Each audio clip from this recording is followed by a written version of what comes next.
Antibes au bord de la mer, il y avait des rires d'enfants, des regards levés vers la lumière, des dauphins qui fendaient le vent.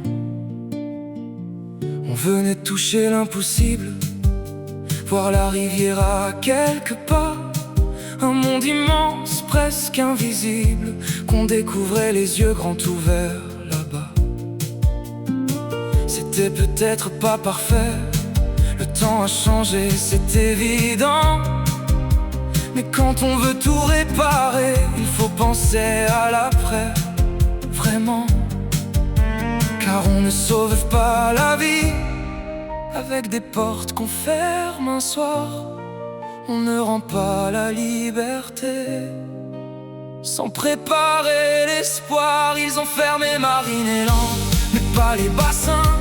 Ils ont cassé l'histoire sans tracer le chemin. Ils ont fermé Marine et Land au nom du vivant. Mais les orques tournent encore dans le même béton blanc. On voulait faire le bien, on a laissé le doute. Des emplois sur le quai, des animaux sans route. Ils ont fermé Marine et Land. Mais dis-moi franchement, qui a gagné vraiment? Les soigneurs ont rangé leurs gestes, les familles ont plié bagages. Un joyau français qu'on délaisse comme un navire sans équipage. Plus de public, plus de billets, plus d'argent qui rentre aux caisses. Mais il faut nourrir, il faut soigner ce que personne ne peut remettre en liberté. Ils sont nés derrière nos murs, dépendants de nos mains. Ils ne connaissent pas la chasse ni les grands chemins marins. Alors on parle d'Espagne, de Canada, d'avions cargo. Mais pendant qu'on débat sur les plateaux, eux tournent encore dans l'eau. On a crié plus jamais ça, très bien.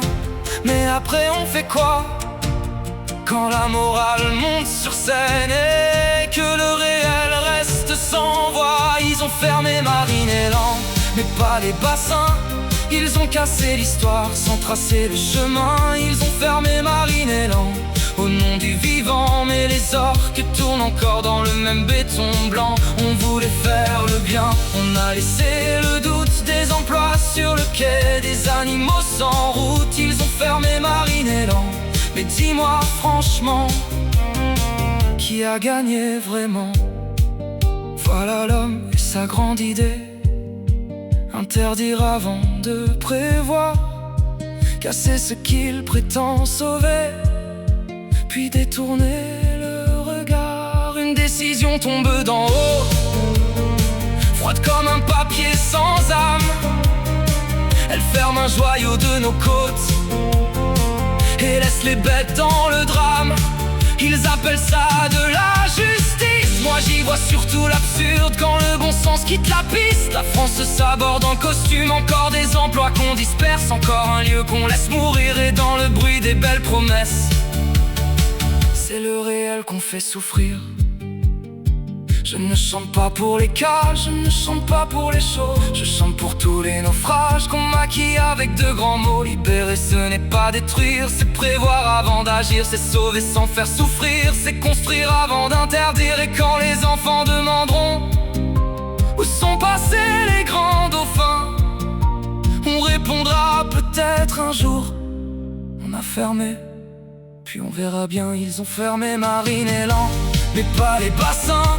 Ils ont cassé l'histoire sans préparer demain. Ils ont fermé Marine et Land, et dans le vent salé il reste des voix de soigneurs, des familles licenciées. On voulait faire le bien, mais le bien sans solution peut devenir parfois une autre prison. Ils ont fermé Marine et Land, mais pas les bassins. Et dans les yeux des orques, je cherche encore le destin. À Antibes, la mer est toujours là, mais le silence a pris la place. On a voulu sauver la vie, et c'est l'odeur de mort qui passe.